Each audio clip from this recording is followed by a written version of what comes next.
Hi, everyone. We're sisters, Amy and Nancy Harrington, the founders of the Passionistas Project.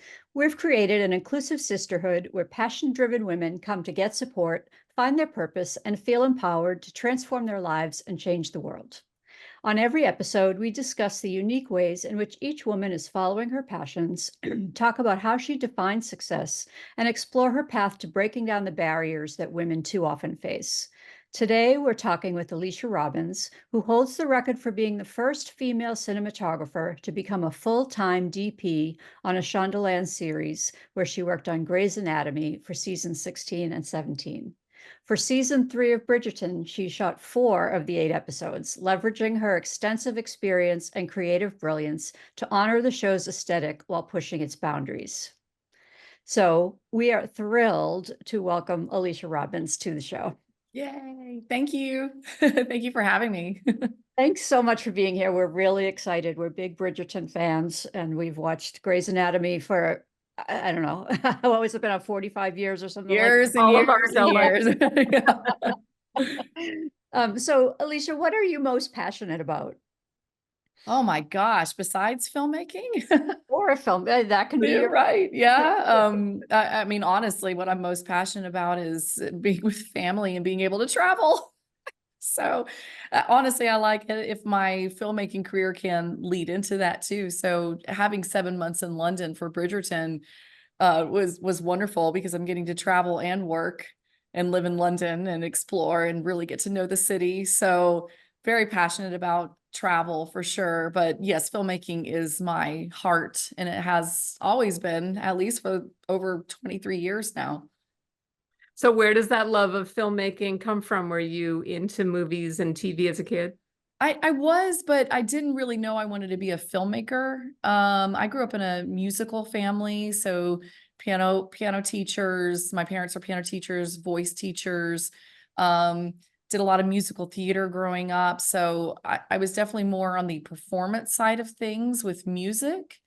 And I loved movies. I always noticed things about them that maybe other people didn't notice. A lot of times the lighting.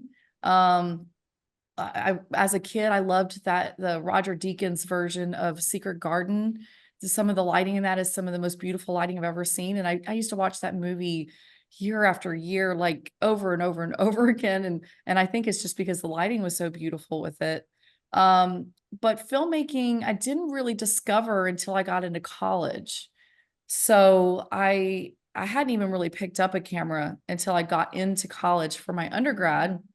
I was actually studying communications at Vanderbilt University and thinking that I wanted to be a news anchor. So still kind of on that performance side, being in front of the camera, but maybe a little more stable, so to speak, being a news anchor. But I wasn't really into political science.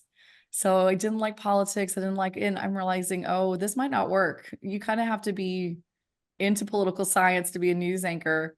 And it was literally just one day when I was working at the Vanderbilt television station. So I was like one of their little anchors that went out and did stories and stuff. That my camera guy didn't show up that day. And so I needed to take the camera myself and go film these little bits to put together. And so I had to get a crash course on this. It was a VHS camera. But I had to get a crash course on it, but it was still a broadcast camera. So I had exposure, zoom, focus, all that stuff, and went out and shot my own little bit. And I realized that I wanted to be behind the camera, not in front of it.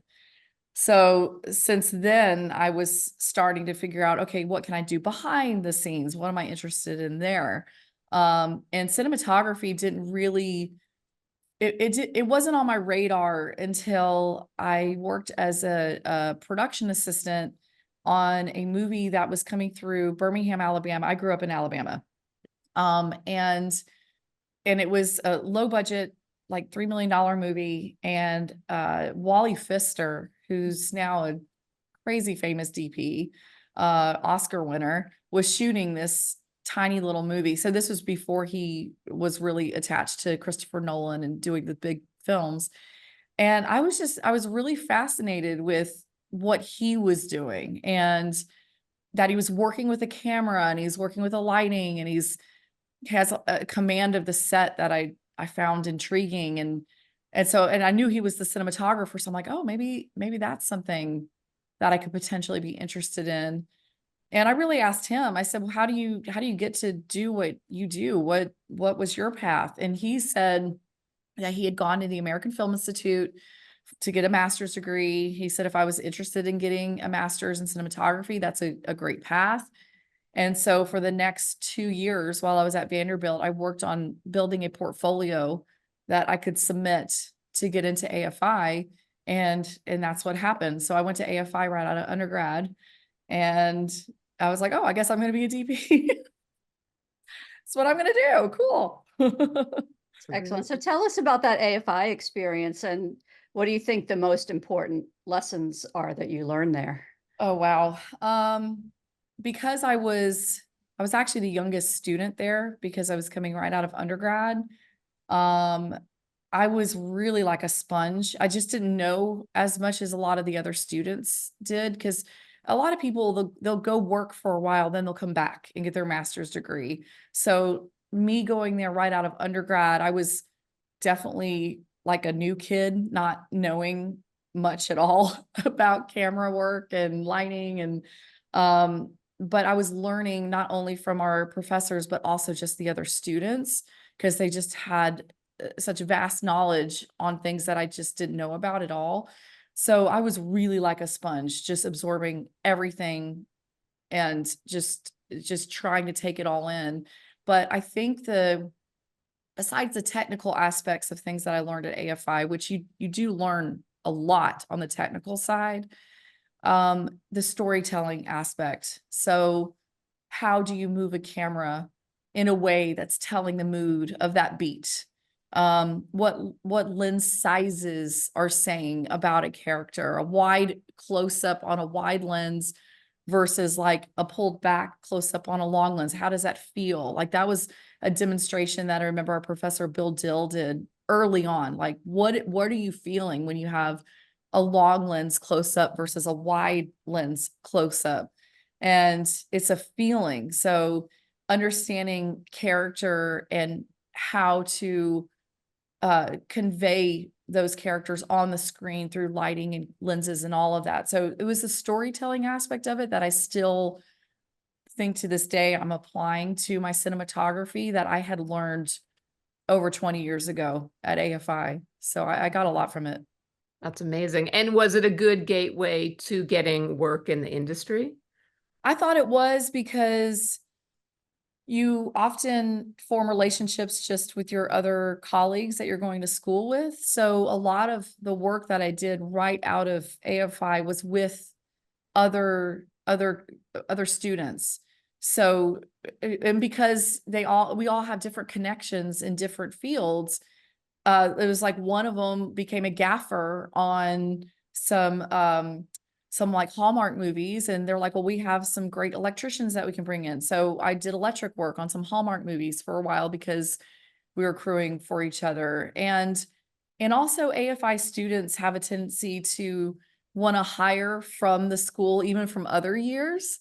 And I ended up working with a lot of DPs from other years too, because we would just meet at like a Mole Richardson event, and we're like, oh, I went to AFI. Oh, so did you? And so it's like there's definitely camaraderie there with just knowing that you had gone to AFI.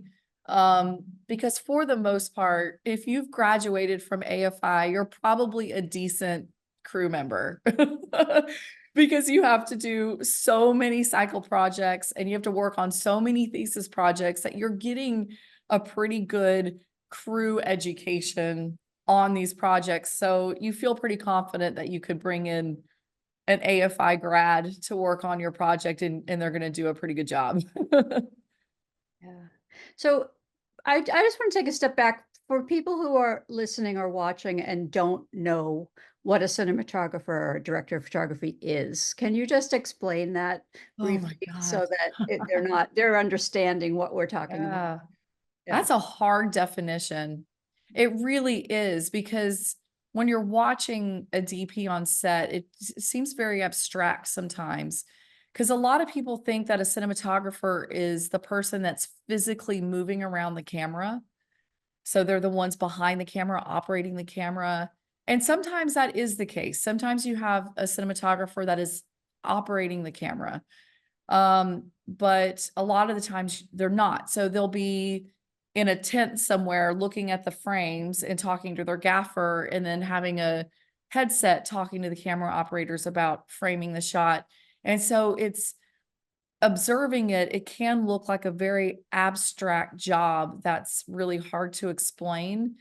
But for the most part, you're serving the story that is being told by the writers and the director, or writer and director.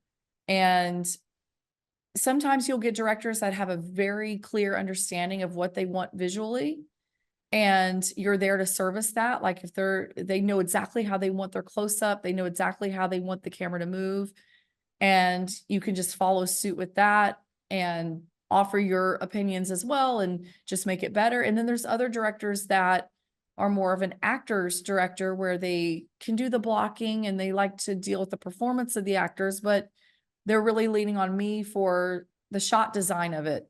Like how are we going to get into this scene? Where is that wide shot positioned? What kind of camera movement are we going to get into the scene? So you're really working directly with the director from the very beginning on how to shoot the project. And you're responsible for the camera team and the lighting team. So that is your department. You are the head of both of those teams. So how the camera moves, what lenses you're putting on, the camera selection, exposure, color, all of that, contrast. And then on top of that, all the lighting. Where's the light coming from? What's the quality of the light? Is it soft? Is it hard? What's the color of the light? And you're putting all of that together and then creating a moving image that's telling the story per the vision of the director and writer, showrunner, producers. That's the best way I can describe it. Brilliant. That's perfect. And you talk about being involved from kind of day one in pre-production. Obviously, you're there on set. Do you work into post-production as well? Yes. And so I'm not involved with the editing, but I am involved with color timing. So after it's all edited together, then it'll go into color timing, where I'll sit with a colorist and we fine tune the color of the whole project. So if something needs to be darkened, if something needs to be brighter, color, like if we're wanting to bring out the blues more, bring out the warm. So you're just fine tuning it. If anyone studies photography, it's kind of like taking a photograph into Photoshop or Lightroom and then adding that last touch to it. And you can push that pretty far sometimes in color. I have done that on TV shows before, but it just depends on the show. Like you can't all of a sudden go into color and go, I'm going to make everything blue, and then expect that the producers and everyone's going to be okay with you turning everything blue. So you have to know what kind of show you're working on and where your limitations are. That's awesome. So let's say you're at AFI, and then what happens? How did you get into the industry? You did a lot of commercial work and docs and videos, things like that, right? It was all low budget. It was really low budget for many years. So when you're first getting into cinematography, you kind of have to do anything and everything. And because you have to pay your bills. So that's one of the main things, is you're trying to be creative, but you also have to pay your bills. So you're looking to find anything that you can get your hands on. So if that's camera operating, if that's potentially working as an electrician on a show. I didn't really do the AC route, so assistant camera work. I didn't really do that so much. Honestly, I just wasn't that interested in focus pulling or being a second and working my way up that way. For me, I would rather work as either a gaffer or in lighting department, and then as much as possible, camera operating or shooting or being the DP on very low budget projects, so I could just be practicing my craft. So right out of AFI, I ended up shooting a really low budget feature just shortly after, like 5 months after I graduated, and it was a horror movie, and it was a ridiculous horror movie, but it was pretty fun. We shot on 16 millimeter. And so getting to practice doing a whole movie on 16 millimeter was really great. And I knew that I needed a movie right out of the gate, because that's one of the things that people are looking for. Like, have you shot a feature? That's a lot of times the question. So I kind of didn't care what it was. I just said, I got to shoot a feature right away and get that under my belt, get that IMDb credit. And from there, over about 16 years, I did shoot about 8 features. But they were all really micro budget movies, but some of them did pretty well in the festival circuit. And in between those movies, I would work on documentary projects. I kind of became like the beauty B-roll gal for car stuff. So I worked on all these car TV shows, and I was the person doing the slider moves around the headlight, or putting the camera on a small little jib and getting these really these beauty shots of these classic cars. So I become kind of a beauty B-roll kind of person that would get hired on stuff. So yeah, you just kind of have to find anything and everything that you can do. And then I was also looking to join the union as soon as possible. So right away, I was starting to collect my days and trying to work my way towards joining the union by doing the 100 non-union days over the 3 years. So when I graduated in AFI 2003, I was actually able to join the union in 2007. So not that long after graduating, because I was just really adamant about getting in the union. And it wasn't because I knew from there I would get union work, because that's just not how it is. It's not that you join the union and all of a sudden you're going to get union work. That's not what happens.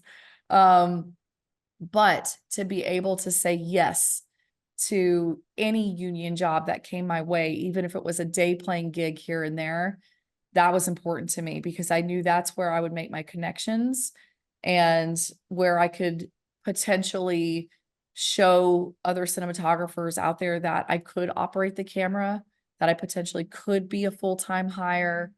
So joining the union was actually very important to me. And honestly, that is how I got my break. So it was 16 years after graduating from AFI, that I finally got a break, and it was for a Shondaland show. So And what show was that? it was called For the People. So it was a law show that did 2 seasons, and then it didn't go past that, which was unfortunate, because I actually really liked it. I thought it was a cool show. But yeah, they were looking for a C camera operator / additional cinematographer. And that DP who was on it had called the union and asked, do you have an upcoming DP that's in the union as a camera operator that might be interested in doing this role? Because it is kind of a weird role to come in as a full-time C camera and then occasionally get to bump up as a DP. So some DPs might not find that appealing, but if you're looking to get your foot in the door, it is absolutely an amazing role to have on set. And they had called the union and asked if they knew of someone that might be interested in taking that position. And I had just won an Emerging Cinematographers Award for that year. And so I think I was on people's radar, and Stephen Poster was like, oh yeah, you should reach out to Alicia Robbins. She's one of our ECA recipients. And so that, and the fact that the DP, Christian Sabalt, who was making that phone call, I had worked 1 day for him 2 years prior on a day playing job. And he remembered me from that. And he was like, oh my gosh, yes, she was amazing. She helped us make our day. So let's bring her in for an interview. And so I got on that. And from there, I haven't left. I haven't left big TV. Yay. It's amazing. You talk about taking those jobs all along the way, right? That are like, and that's the thing. It may not be your dream position, or it may only be, oh, it's only a day or whatever, but those are the things that are going to be the trigger that you just never know. You never know. And so I'm always telling people that even if it's a small gig that you're kind of like, ugh, I got to go do this night shoot. And it was a night shoot too. So it's hard to go in for one day on a night shoot because your body isn't ready for it. And then you're ruining the next 2 days probably. So to go in to do a day playing job on a night shoot, I could see how some people may go in with like ugh, I really don't want to be here. This is silly. I'm just the E camera on it. Like literally I was the fourth camera. But what had happened on that show, it was such a huge scene that he was shooting. And I could tell that there was just a lot of content that they needed to get that night. And I was being a little bit bold, and I went up to the DP and I told him, I said, if you need help at all, just so you know, I'm an AFI grad from cinematography. I am a DP. If you need help at all with like maybe pre-lighting something to get ahead, I don't mind doing that. And he's like, oh, I mean, he was really gracious about it. He was like, oh, interesting. Yeah, that could be helpful. And so that's what he did. Actually, about a couple hours in, he started asking me, hey, can you set up this shot outside and I'll give you some electricians to go out and light it, and then I'll come take a look. And that's what we did for the rest of the night. I was like kind of hopscotching with setting up a shot, and then we'd shoot. So that's why he remembered me, because he was like, oh my gosh, yeah, that's how we made our day, was because she helped. Amazing. So not that I'm That's a saying you huge do that part. on everything. Like, don't go up to DP and be like, guess what? I'm a DP too. Do you need help? You know what I mean? Like those, you have to gauge the atmosphere and figure out what's going on. You also have to work hard and be willing to roll with it, right? You've got to be able to show, whether you go to the DP or the DP comes to you, you have to be able to show that you're flexible and that Yeah. you can take on the challenge Yeah. and say, and you can deliver what you say you can deliver. Exactly. That's the key too. You have to be able to deliver. And fortunately, I had already been shooting for many years, so I did know what I was doing. I wouldn't have offered that up if I wasn't confident in my skills. So I knew I had already put in the years, 10,000 hours at least. So I knew what I was doing. So that's why I offered it to him. And yeah, it definitely paid off by being very helpful. Right. So there was a study recently that said only 6% of cinematographers are women. Oh, it went up. Congratulations. It was You 4. may be the it's It might be probably you. So talk about that. Talk about breaking into cinematography as a woman, and if you feel the opportunities are improving. Yeah, the opportunities are improving. I do know that people are actively trying to have diversity in their crew. I actually just shot Quantum Leap, where both of the DPs, me and Anna, were female. So that's kind of unusual to have 2 DPs on a network TV show. I think you're going to start seeing more and more of that. But I think where it gets really tricky, and this is where it's really hard for women to step up, is most of the opportunities that we've had are in documentary or in reality. Like that's where we can make a break, is in documentary and reality shows. And that doesn't always transfer over to scripted work. And even though there's so many women that have made that break out of reality, out of documentary, and have been given those opportunities in narrative, it does make it harder.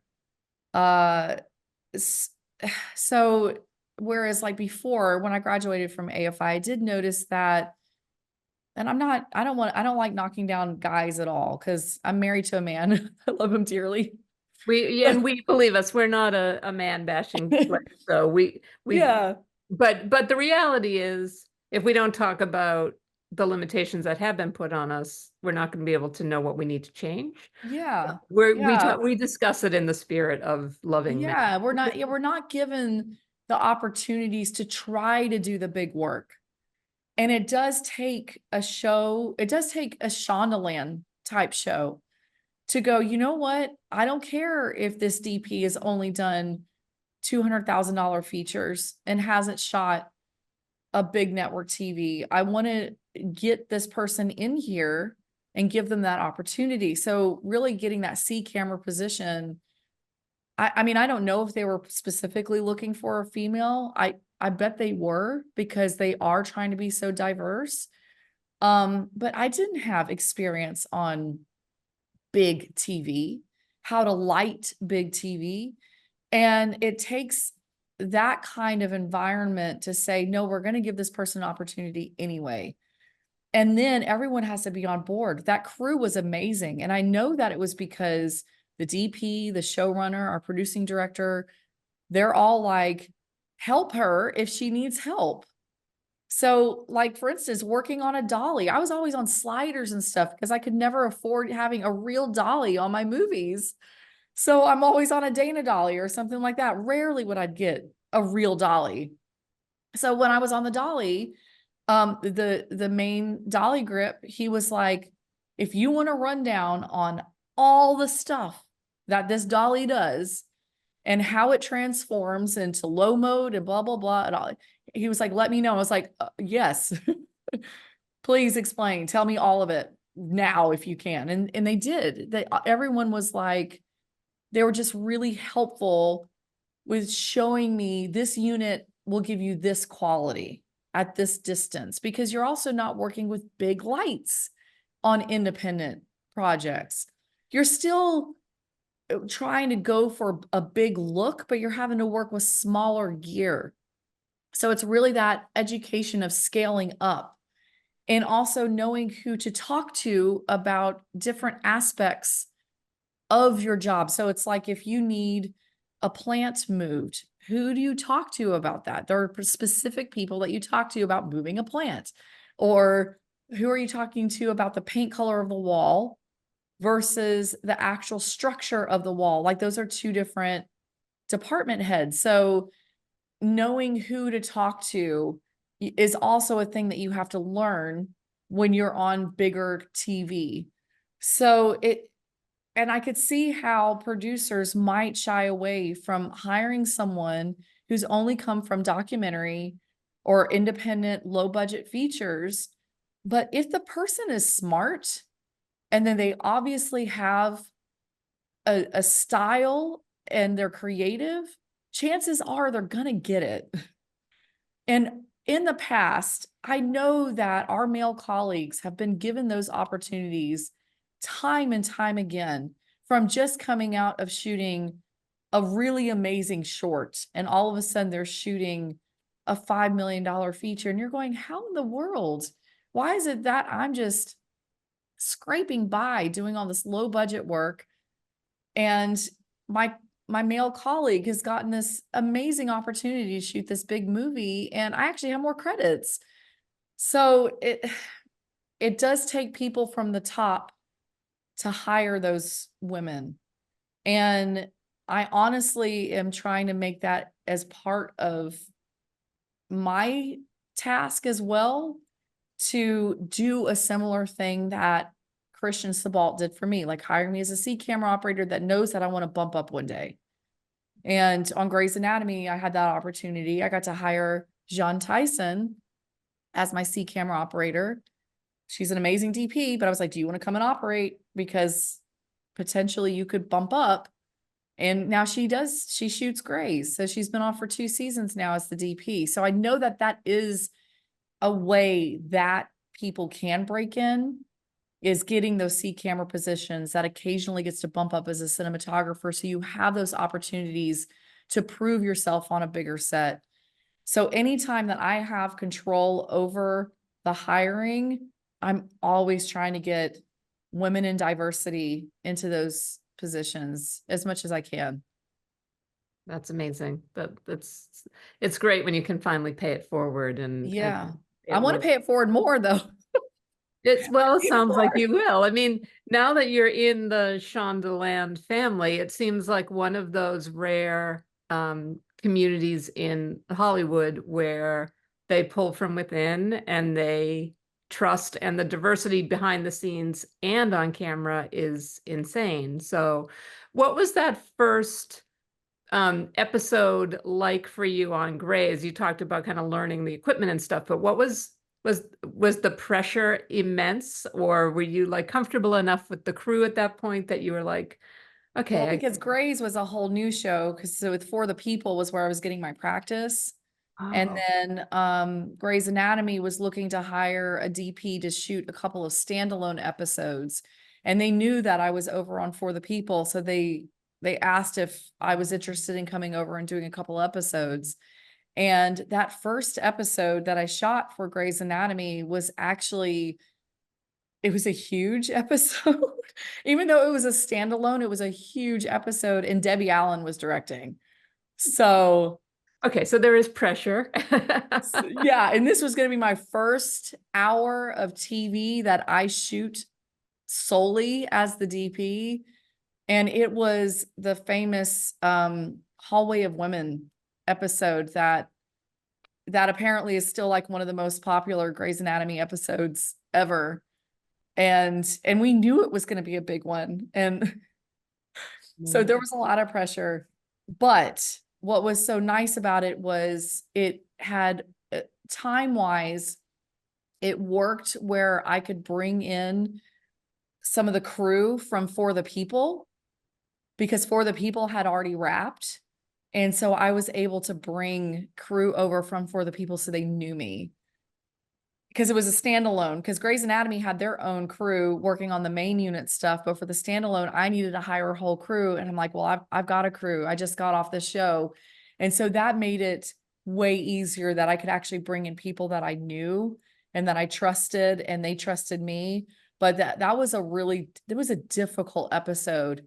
There was that diner scene between Camilla and her mom. That was like 13 pages in one day. I actually have a tutorial on my YouTube channel on how we did it. Oh, cool. Because it was 13 pages. It was the most pages that have ever been shot in one day on Grey's Anatomy. And so I showed it. I got permission from ABC to put a tutorial together on how we did it. So Wow. And give us one thing that you did that helped you make that day. we honestly shot it a little bit like it was live, like a live sitcom, not lighting wise, but having multi-camera, 3 cameras that day, because the dialogue, there were long takes too, because, and they ended up having to trim it later, but the monologues were really chunky in there. So by the time a take was done, it was like a 20-minute take. So we knew we were only going to get maybe 1 take per setup. So we'd have 3 cameras going on every single setup. We do one, and Debbie Allen is so great at just doing 1 take anyway. If she's got it, she's got it. She's ready to move on. So we had it formulated where I started with cross shooting, just so that if all else fails, it's in the can. We have all the dialogue, and if they have continuity issues, it's in the can with cross shooting. And so you understand, just in case, what cross shooting is, most of the time you have your cameras pointing one direction, potentially with like a 90-degree angle. Look at me holding my tea. A 90-degree angle. The cross shooting, which DPs generally don't like doing because it can compromise the lighting, is where you're shooting both characters at the same time. So the cameras are almost pointed at each other, but they're just a little bit off enough where they don't see each other. And so that's what we started with, was cross shooting, so that we had both characters, all the dialogue for the seated portions, and that was in the can. And then from there, we started moving forward with pulling all the cameras around. One would be on a medium, one would be tighter, one would be a roving swingle from the side, all that kind of stuff. And we do 1 take each and then move on to the next setup. And I think we even wrapped in like 11 hours or something. We didn't even do a full day. So That's amazing. That's yeah. incredible. Tell us a little bit more about working at Shondaland and with Shonda, and just like how she creates an atmosphere on the set. Yeah. It's definitely from the top down with her. She makes sure that the people that are working under her are also creating this atmosphere of inclusiveness, diversity hiring, not tolerating jerks. I mean, that's a big one. you can't have an attitude. You will be let go if you're an asshole, pardon my French. So and it's great. So when you are working on a Shondaland show, you do know that for the most part, people are going to be pretty cool with each other, still very professional, and you still have to get the job done. So it's kind of like, I feel like outsiders who don't understand the film industry, that come from maybe a regular office space, they still might think that some of what they hear on set could be a little harsh. It's very straightforward and direct. You're not asking someone to move the dolly over. You tell them to move the dolly over. So it's a little bit of a different dynamic than what you see out in the world. But everyone's used to that. Everyone's used to that directness. But I've been happy to work on Shondaland shows, and also honestly, a lot of the shows I've been on lately have had that same philosophy. Quantum Leap, for NBC, that had a similar vibe of wanting diversity on set and diversity in the crew as well as in front of the camera. And again, I think it comes from the top down. It comes from the producers and the showrunners and what they want to see. So not all shows are like that, but I feel like I have had the privilege of being on shows that are like that. It's great. It's very fortunate. So let's move on to Bridgerton. And I will say for people who are listening that we did this interview during the very stressful, for those of us who are watching, break in the middle of the third season. I'm so sorry. On pins and needles. We're like, I at least, Nancy warned me because she watched first, and she was like, just so you know, it's split season. I was like, thank God. First time they've done that. We didn't know that. We didn't know that was going to happen. It's kind of torturous. But the good news is the show is so good always, but this season in particular, I think it's like a new level of good. So what has it been like for you? Not only are you on a new show, but it's a period piece and you're shooting in a different country. So talk about the challenges of working on Bridgerton. Yeah, and especially since it already done 2 seasons. So sometimes that's even a bigger challenge because you know that you need to come in and match the expectations of what was already there. And not only match the expectations, but also somewhat match the look of the show so that it feels like it's the same show. But then you're also trying to put your own taste, your own flair into it. So it's riding that fine line of being consistent with what the show is expecting, as well as putting your own stamp on it. So, and then going across the ocean to shoot with brand new crew. Luckily, because I was coming in to start the season, we were looking to hire new crew for various reasons. Not because they didn't like past crew or anything like that, but I have noticed that at least in England, crew changes out quite a bit. And I think it's because they don't have unions there. And so they're making their own deals. So they're always looking for the next best show for themselves. So they don't necessarily stick to the same show season in, season out. So we knew that we had to hire new operators, new gaffer, new key grip. And so I was the one that got to do a lot of those interviews with them and pick who I thought was best. Of course, talking to Jeff Jur, who is the lead DP on the show, he was on Queen Charlotte at the time. So that's why I had to really kind of take control over all those initial aspects of getting the show going. But we would still converse about, well, I really like this person. How do you feel about them? Da, da, da. And he agreed with everyone that I had picked. So they kind of were my crew, which was cool. Like I chose them. I chose these people. And the style of it is a little different too. So grips in the UK are only working at moving the camera. So they're dealing with cranes, dollies, and just anything that has to do with camera movement. They're not setting C-stands, they're not setting flags. So that all falls under the electric department. So the gaffer is the only person you need to talk to about lighting, which I actually kind of liked. I thought that was kind of cool because I could just say, this kind of light with this quality of diffusion, whatever, and it all happens in the same department. So that was a bit different. And also the accents. Trying to make it, there's so many different accents because they're coming from all over the place. So trying to understand a Liverpool accent versus like from Wales, and finally by the end though, I could understand everyone perfectly, but there was quite a few times I'm going, wait, what'd you say? And we're still wearing masks too. So this is still in the middle of COVID. And so I'm not able to really hear them under their muffled masks. And I had to get used to the accent with a mask. But I really love working in England because it's also 10-hour days. You don't work over 10. We did French hours, so we worked through lunch, which made it a little hard for me because I never really can step away.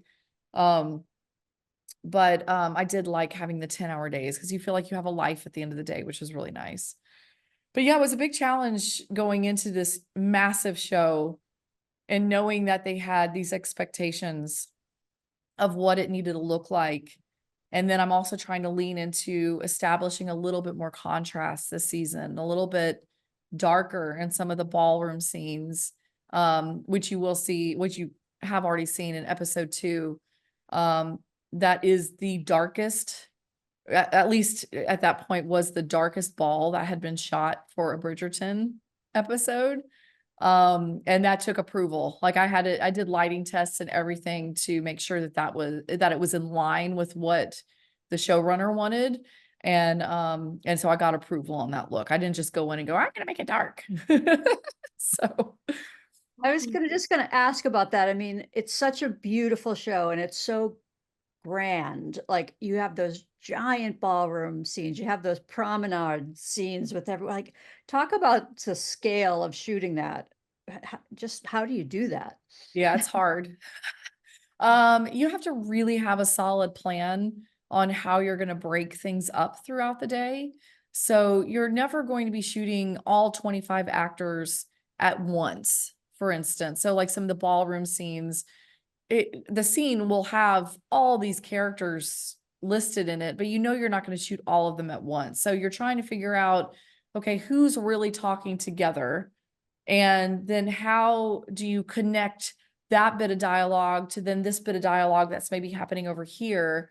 And so you start forming maps. So this is what like Trisha Brock and I did. We'd form overhead maps of these balls and where everyone would be positioned in the ball.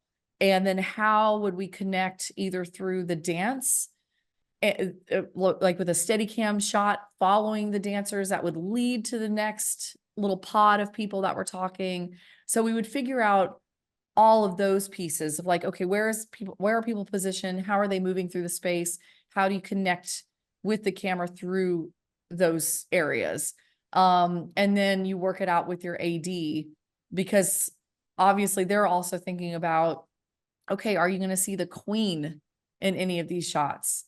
Because that's a big one, because her dress takes a lot longer than anyone else's to just get that wig on and everything. And so you have to decide on, are we going to see the queen in this setup or are we not? And when will we see the queen again? And so you're having to think about 5 setups ahead. And you would tell the AD, I think after these next 3 shots, we will see the queen. And so then they know, okay, I should think about getting the queen ready in the next 20 minutes. So it's all a timing thing. But as much as you can have at least pre-planned where people are positioned and how many pieces of coverage you might want to get within those little dialogue clumps, it's good to have an idea of that. But shot listing the actual shots within the pods, I call them pods. I know it's silly, but that's what they're like, little pods of people. Shot listing, oh, close up here, close up there. It was not really necessary because once you're in that little pod, now you're in standard coverage, so to speak. You're doing a wide version of it, mediums, and maybe a close up. But close ups in Bridgerton are not as close as other shows as well. The only time that you go into like a real close up on Bridgerton is if it's a key scene where they need that close up and that reaction. But otherwise, we're holding more of a medium shot So it's more of like a bust and then holding the hair, because we're trying to show off the costumes and the hair. And that is the big appeal of the show, is the environment and what they're wearing. So we're trying to show off the space and show off the costumes and the wigs. So we don't go in as tight as a traditional TV show all the time. Wow. Well, it's such a beautiful show. It's amazing. The other thing that I'm always amazed by is it's so culturally diverse, and I know that it can be difficult to light different skin tones. And there are so many scenes where you have people of such varying skin tones in dialogue with each other. I would imagine that presents another level of challenges. Is It that true? does. Yeah, lighting a diverse cast, it's definitely a combination of what I can do in the lighting as well as what I know I can do in post color.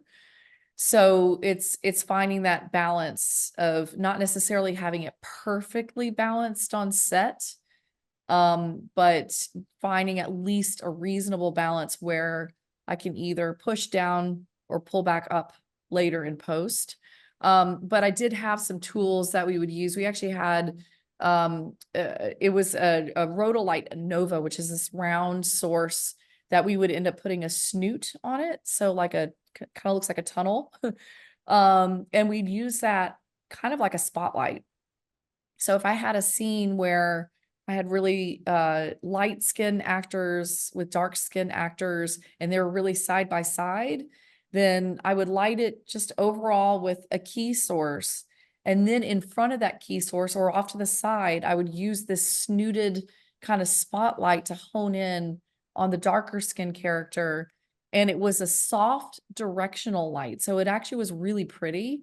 And this is a thing I learned on Grey's Anatomy. Actually, it was a skill set I got from there, because the past EP had used a snooted light for Ellen for many years, just to pop her a little bit in the face.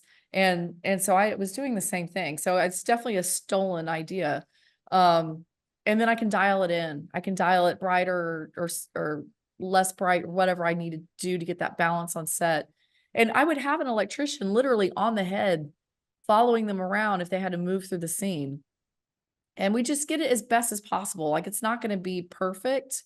And sometimes that light would spill in on the actor next to them. And so I knew that, okay, I'm going to have to adjust that later.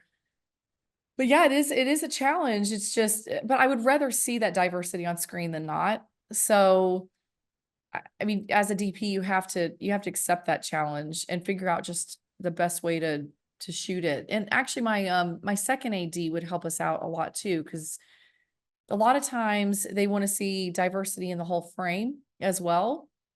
But the one thing that I had him shy away from, which was very helpful, was if I had two lead actors that we were shooting that were maybe lighter skin tone, to not put darker skin tone right behind them, because there's no way I can balance that. I can't get a light behind the lead talent to fill in the background. So we would try to figure out, like on some of the closer frames, matching skin tone a little bit in the frame, so it made it a little bit easier for the lighting. We didn't do that all the time, but we tried to do that somewhat. That's incredible. I understand that this is in between part 1 and part 2 of season 3, so you can't give us any spoilers, you can't give any details. But one of the things we were talking about before we started recording today was the issue of body image with the character of Penelope. Yeah. And so without talking specifically about what happens at the rest of the season, can you talk a little bit about that, how you deal with that issue this season? Because I think it's really amazing. Yeah. No, it is. It's great. And I was actually really excited about knowing that we were going to be filming intimate scenes with Nicola. And the one thing that I love about Shondaland too is that it's not commented on. You know what I mean? Like she is the lead, he's the lead, they're together or whatever. It's not, I mean, even the carriage scene, which is out already, like I didn't shoot that one, but it's not commented on, and I like that. And I feel like that's the best way to handle the future of body positivity and making people feel more comfortable in their skin is not even saying anything about it. It's just, this is who you are. You're gorgeous. And okay, now we're filming it. And I did want to make her just as beautiful as possible. Like you could even see that with the first 2 episodes. I really focused in on trying to get kind of that old Hollywood glam lighting for Nicola. It is a little bit more directional, soft sources, a nice wrapped key, which I do a lot of that for characters, but I try to pop her a little bit more. So she's always glowing a little bit. So sticking with that Hollywood glam and being able to do that even for the future episodes too, shooting it in that style of Hollywood glam, because think about it, back in the 40s and 50s, we had fuller figured women then. And how we lost that, I have no idea. So trying to get back to that again, I think is wonderful. And so that was kind of my guide, is how do we shoot it in a way that's that old Hollywood style and keeping it still beautiful, beautiful and comfortable for the characters as well. So having them comfortable was really important to me. What's it like to work on a set that has so many female leads? It's, it's like you're used to watching a show where there are 1 or 2 women, even in the main cast. And this show is just dominated by women. Yeah. It's dominated by women on the screen and behind the scenes too. So I had a female AD, director, B camera operator, like our producer, showrunner. Like it was a lot of women, and yeah, and then having the women on the screen too. And there is a particular look that the women need to have on Bridgerton. I mean, they all need to look lovely. So making sure that I always had those tools that create that pretty lighting on the women was really important. And so really with beauty lighting, you're looking for less contrast on the face. So kind of like even how I have now, where it's more of a directional soft source that's wrapping the face, but you can have contrast within the rest of the room. So, and that's something that I would really focus on with season 3 too, is no contrast on the face, but then the room would have sun splashes, or it would be dark in the background with just one little splash of light.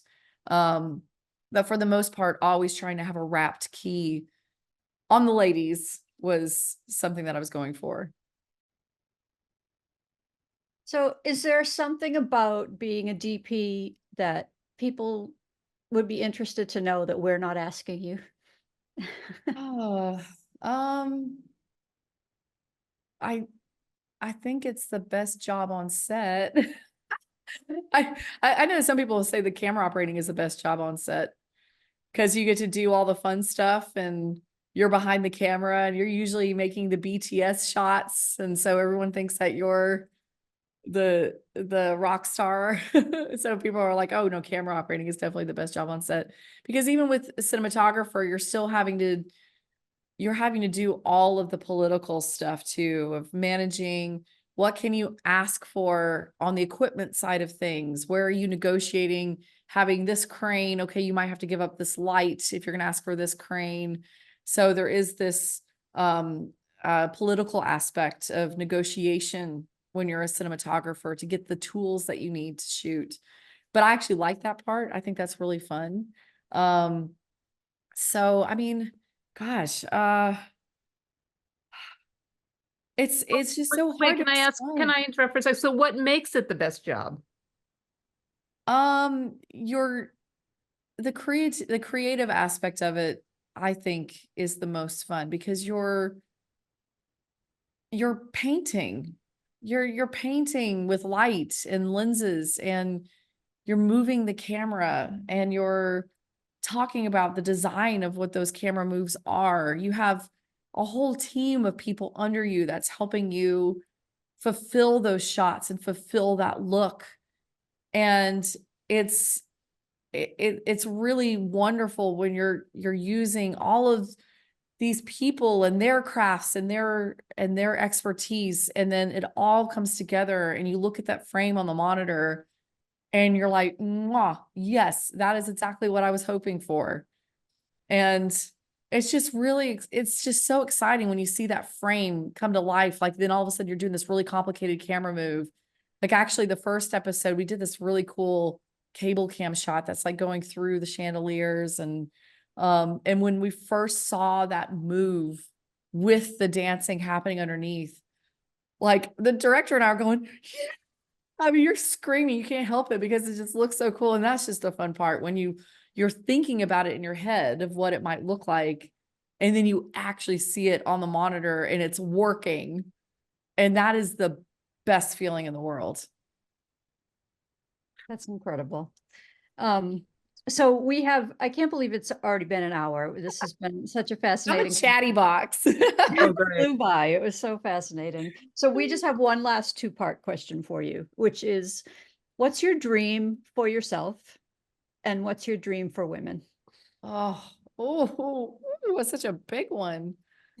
Oh my gosh.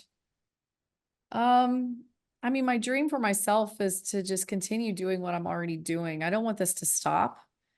And there's always that chance that it could, and that's where it's scary. You never know what the future holds. So I want to keep doing this. I never see myself retiring. So I just want to keep on expanding on my abilities as a cinematographer, keep growing. I don't like getting bored. So I'm always looking for a new creative project that is challenging to me. So I'm hoping that I can just continue doing that, honestly. And my hope for women is, I mean, it would be really nice one day if we don't even have to talk about it anymore.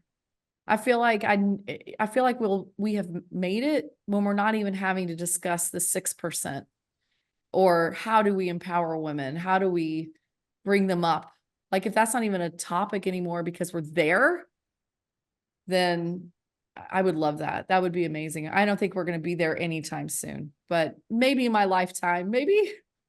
Thanks for listening to the Passionistas Project. Since we're not only business partners, but best friends and real-life sisters, we know how unique and truly special our situation is. We know so many solopreneurs, activists, women seeking their purpose, and more, who are out there doing it all on their own. They often tell us that they wish they had what we have. So we're creating a space for them and you to join our sisterhood, where trust, acceptance, and support are the cornerstones of our community. By joining, you become part of our family. We'll give you all of our sis tips on building meaningful relationships through the power of sisterhood, and all the tools you need to thrive in 3 key areas: business growth, personal development, and social impact.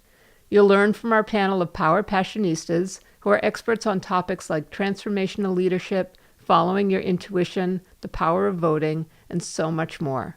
You can join us virtually and in person at storyteller events and meetups to connect with other members of the community.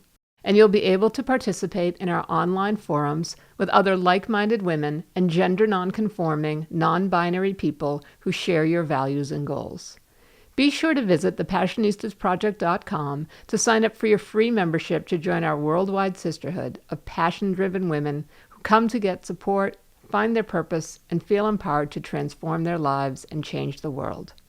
We'll be back next week with another Passionista who's defining success on her own terms and breaking down the barriers for herself and women everywhere. Until then, stay passionate.